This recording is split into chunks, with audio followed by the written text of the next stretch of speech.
وسلام على عباده الذين اصطفى أما بعد فأعوذ بالله من الشيطان الرجيم بسم الله الرحمن الرحيم يا أيها الذين آمنوا لا تقدموا بين يدي الله ورسوله واتقوا الله إن الله سميع عليم آمنت بالله صدق الله العظيم اللهم صل على سيدنا ومولانا محمد وعلى آل سيدنا ومولانا محمد وبارك وسلم اللهم صل على سيدنا ومولانا محمد وعلى آل سيدنا ومولانا محمد وبارك وسلم سب سے پہلے مشیت کے انوار سے نقش روح محمد بنایا گیا، پھر اسی نقش سے مانگ کر روشنی بزم کون و مکان کو سجایا گیا۔ پیارے آقا حضور نبی کریم رؤوف الرحیم رحمت للعالمین صلی اللہ علیہ وآلہ وسلم کی مبارک جماعت صحابہ کرام رضوان اللہ تعالی علیہم اجمعین، یہ وہ جماعت ہے جس کے پاکیزگی کے، جس کی کامیابی کے، جس کی تعریف اللہ رب العزت کی ذات نے اپنے کلام قرآن عظیم الشان میں خود ارشاد فرمائی ہے۔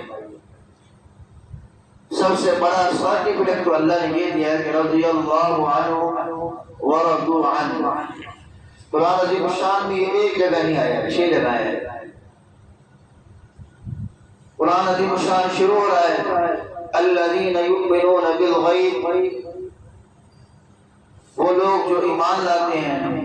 نبی کریم رؤوف الرحیم رحمت للعالمین صلی اللہ علیہ وسلم کے سامنے ایمان لانے والے سب سے پہلی جماعت صحابہ کی ہے۔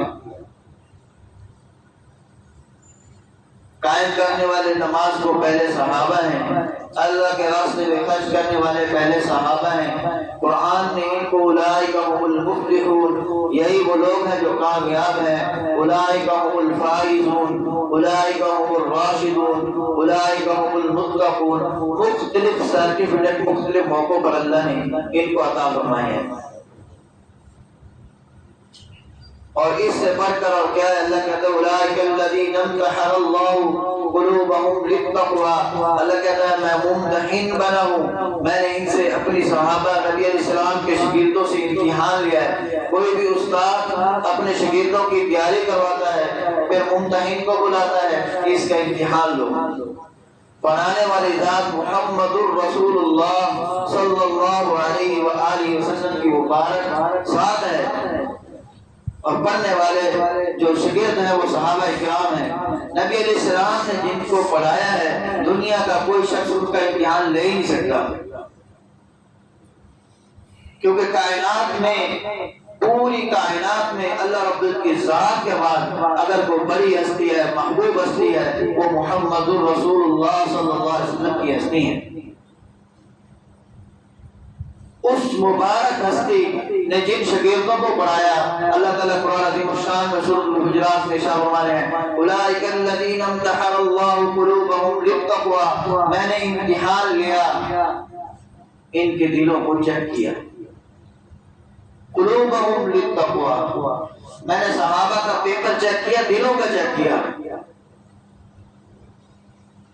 اللہ تعالیٰ خود سے فرمانے وَزَيَّنَهُ فِي قُلُوبِكُمْ وَكَرَّهَ إِلَيْكُمُ الْكُفْرَ وَالْفُسُوقَ۔ جب پیپر میں نے لے لیا، پھر اس پیپر کے اندر جو کمی کوتاہی تھی محمد الرسول اللہ صلی اللہ علیہ وسلم کے صدقے سے میں نے ساری ختم فرما دی۔ وَكَرَّهَ إِلَيْكُمُ الْكُفْرَ وَالْفُسُوقَ، جو کوئی گناہ کی باتیں تھیں ان کے دلوں سے نکال دی۔ أولئك هم الراشدون، وَزَيَّنَهُ فِي قُلُوبِكُمْ، اللہ تعالیٰ شاہ فرمانے ہیں میں نے ایمان کو خوبصورت بنایا، ایمان کو سجا کر صحابہ کے دلوں میں بٹھا دیا. اور صحابہ کی وہ جماعت جن کے وساطت سے، جن کے صدقہ سے محمد الرسول اللہ صلی اللہ علیہ وسلم کے بعد جن کے ذریعے سے ہم تک دین پہنچا، یہ پل ہے، اسلام کا یہ پل ہے. پوری دنیا کفر محمد الرسول اللہ صلی اللہ علیہ وآلہ وسلم کے بعد آپ صلی اللہ علیہ وسلم جیسے دنیا سے تشریف لے گئے، انہوں نے اس جماعت کو مستقل متنازع بنانے کی کوشش کی ہے. اس وقت سے لے کر آج تک صحابہ میں سے کوئی صحابی متنازع صحابہ نہیں. اگر ان کے کوئی آپس کے معاملات تھے تو وہ بھی امت کے اندر خیر کے کام تھے. جتنے بھی معاملات ہوئے ہیں امت کو اس سے اسباق ملے ہیں. اگر کہیں آپس میں دو بھائیوں کا اختلاف ہو جائے تو پھر اس کا اعلان نہیں کیا جاتا ہے.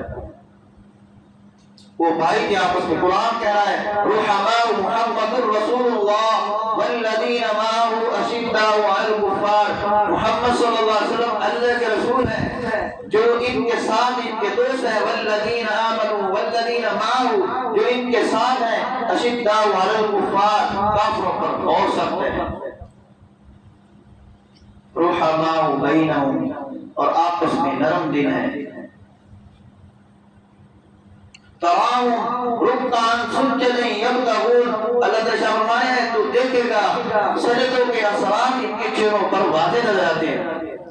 فضلا من اللہ ورضوانا، اللہ تعالیٰ کہتا ہے یہ میرا فضل و کرم ہے. سیماہم فی وجوہہم من اثر السجود ذالک مثلہم فی التوراۃ، اللہ تعالیٰ فرماتے ہیں میں نے ان کی مثالیں ان صحابہ کرام کی جو نبی علیہ السلام کے مبارک شاگرد ہیں، ان کی مثالیں میں نے تورات میں بھی بیان کی ہیں، انجیل میں بھی بیان کی ہیں. ان صحابہ میں سے بڑی ہستی سیدنا عمر فاروق رضی اللہ تعالی عنہ، امیر المومنین، خلیفہ دوم، جس کے ایمان لانے سے ایمان والوں کو تقویت ملی ہے. صحابہ فرمایا کرتے تھے اس حضرت عمر رضی اللہ تعالیٰ کے ایمان لانے سے کفر اور ایمان کا فرق واضح ہو گیا تھا.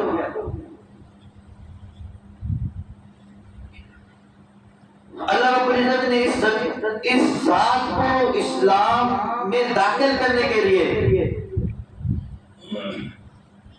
نبی علیہ السلام اور صحابہ کرام چند ایک مسلمان ہیں اور تکلیفوں کے گھرے ہیں.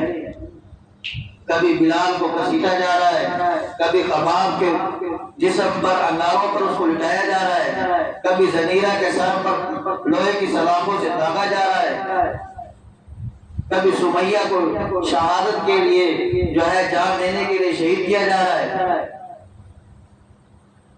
اس وقت محمد الرسول اللہ میرے اور آپ کے محبوب حضور نبی کریم رؤوف الرحیم رحمت للعالمین صلی اللہ علیہ وسلم نے جب اپنی مبارک جماعت کی تکلیفیں دیکھی تو پھر اللہ کا بیت اللہ کا غلاف کعبہ پکڑ کے دو دعائیں مانگی. یا اللہ اسلام کو عزت عطا فرما، اللہم اعز الاسلام. عمر بن حشام کے ذریعے سے یا عمر بن خطاب کے ذریعے سے. عمر بن حشام ابو جہل کا نام ہے. یہ سردار تھا، بھی سردار آ جائے گا، دوسرے جو ہے اس سے ڈر اور خوف سے پیچھے ہو جائیں گے. اور عمر بن خطاب کے ذریعے سے یہ نہ ڈر تھا اور نہ ڈر اتنا تھا کہ جہاں کھڑا ہوتا تھا وہیں کھڑا ہوتے اعلان کر دیا جاتا تھا. اور کافر بھی اسی پر نظر رکھے ہوئے تھے کہ اگر محمد الرسول اللہ صلی اللہ علیہ وآلہ وسلم کو دنیا سے کوئی اگر شہید کر سکتا ہے یا راستے سے ہٹا سکتا ہے تو وہ عمر ہی ہے.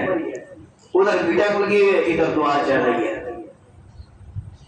یہ دعا تو وہ ہے حضرت ابو ہریرہ رضی اللہ تعالیٰ عنہ تشریف لائے، یا رسول اللہ میری والدہ ہے، ایمان والی نہیں ہے، بہت پریشان ہوں،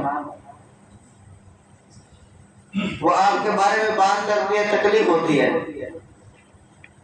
پیارے آقا صلی اللہ علیہ وسلم نے دعا کے لیے ہاتھ ہے، یا اللہ ابو ہریرہ کی والدہ کو ایمان کی دولت نصیب فرما۔ حضرت ابو ہریرہ رضی اللہ عنہ بوڑھے صاحب میں دوڑ پڑے۔ صحابہ نے سوال کیا کہ آج بابا جی کیسے دوڑ رہے ہیں؟ فرمانے لگے مقابلہ لگا ہوا ہے۔ پوچھنے والوں نے کس کا مقابلہ؟ کہنا تھا کہ مقابلہ دیکھ لو جیتتا کون ہے۔ گھر پہنچے، دروازے پر دستگیر بند تھا، دروازہ کھلا تو والدہ کو سرکار کی کڑی بھی کہنے لگی کلمہ کو پڑھا دو اور مسلمان کر دو۔ کہنے لگا پیارے آقا صلی اللہ علیہ وسلم کی دعا جیت گئی ہے اور میں ہار گیا ہوں۔ یہ وہ دعا بھی جس اللہم اعز الاسلام والمسلمین، اللہم اعز الاسلام، یا اللہ اسلام کو عزت عطا فرما۔ ادھر سے اس نے تلوار لی، حضرت عمر رضی اللہ تعالیٰ عنہ حضرت نہیں تھے، عمر تھے، چلے تو پہنچے تو حضرت ہو گئے، اور ایسے ہوئے حدیث پاک میں آتا ہے حضرت عمر رضی اللہ عنہ جس گلی سے گزرتے ہیں شیطان اس گلی سے گزرتے ہوئے ڈرتا ہے۔ اللہ نے ایمان کی طاقت روشنی وہ عطا فرمائی تھی جسے شیطان بھی جانتا تھا۔ جب وہاں پہنچے تو راستے میں جا رہے تھے، ایک صحابی تھے تو انہوں نے پوچھا خطرناک ارادہ ہے؟ کہنے لگا میں وہ جو مسلمانوں کا نبی ہے اس کو شہید کرنے جا رہا ہوں۔ کہنے لگا پہلے اپنے گھر کی تو خبر لے لو۔ بجائے رخ ادھر کے گھر کی، اپنی تمہاری بہن مسلمان ہو چکی ہے، فاطمہ بنت خطاب، حضرت زید، تمہارے بہنوں ہی مسلمان ہو چکے ہیں، بجائے رخ ادھر جانے کے رخ ادھر مڑ گیا۔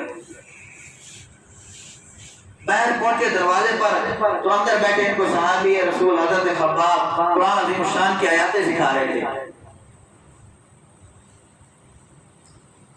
دروازہ کھولتے اندر داخل ہوئے غصے میں کہ تم بے دین ہو گئے ہو، تم لوگوں نے اسلام قبول، تم لوگ اپنے دین سے پھر گئے ہو۔ بہنوئی کو مارنے کے لیے آگے بڑھے، مار رہے تھے، بہن آگے چھڑوانے کے لیے دھکا دیا، گری تو سر پھٹ گیا۔ اب بہن کا خون نکلنا تھا، غصہ ذرا ٹھنڈا ہوا تو کہنے لگے کیا پڑھ رہے تھے؟ بہن نے کہا تو ناپاک ہے، پہلے پاک ہو گیا،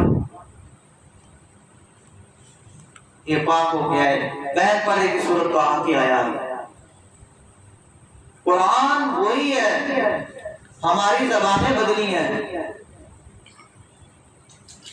قرآن کے اندر روشنی وہی ہے، ہمارے دل بدلے ہیں۔ قرآن اور وہ ذات وہی ہے، میں اور آپ بہت پیچھے چلے گئے ہیں۔ وہی ہے تو قرآن لے کے کھڑے ہیں، 41 کلومیٹر کا ایریا ہے، میں بھی حاجیوں میں کہنے پر مجبور ہوں، کیا کروں؟ 41 کلومیٹر کا ایریا ہے، پوری دنیا کفر کا اثر چونک کے کھڑے ہیں کہ ختم ہو جائے ہمارے۔ انہوں نے کہا قرآن والے بھی کبھی ختم ہوئے ہیں، یہ تو ہماری پوری آنکھیں دیکھ رہی ہیں۔ تکلیف تو ہے، شہادتیں ہو رہی ہیں، بچے شہید ہو رہے ہیں، لیکن 9 مہینے ہو چکے ہیں، 41 کلومیٹر کے اندر اتنی فوج اور اتنے ٹینک اور اتنے جہاز اور اتنے کیمرے داخل کرتے ہیں تو بندہ چھوٹ ڈھونڈ سکتا ہے۔ یہ ایمان کی پاور ہے، جو لے لے گا اسے یہ پاور مل جائے گی۔ سورۃ طٰہٰ کی آیاتیں سنیے، اننی اللہ لا الہ الا انا فاعبدنی واقم الصلاۃ لذکری، یہاں تک سنا۔ کہنے لگا بس مجھے کلمہ پڑھا دو، میں کلمہ پڑھتا ہوں۔ یہ قرآن عظیم الشان دلوں کو بدلنے والی کتاب ہے، میرے اور آپ کے آخرت میں کام آنے والی کتاب ہے۔ اس دنیا کی مختصر زندگی میں اللہ رب العزت کی ذات سے، جس ذات کے ذریعے سے یہ قرآن عظیم الشان کی ہمیں عظیم الشان نعمت ملی ہے، اس ذات سے اور اس بابرکت کلام سے شدت والی محبت کر لیں گے تو انشاءاللہ دنیا بھی بن جائے گی، آخرت بھی بن جائے گی۔ اللہ تعالی ہم سب کو عمل کی توفیق نصیب فرمائے، سنت ادا فرمائے۔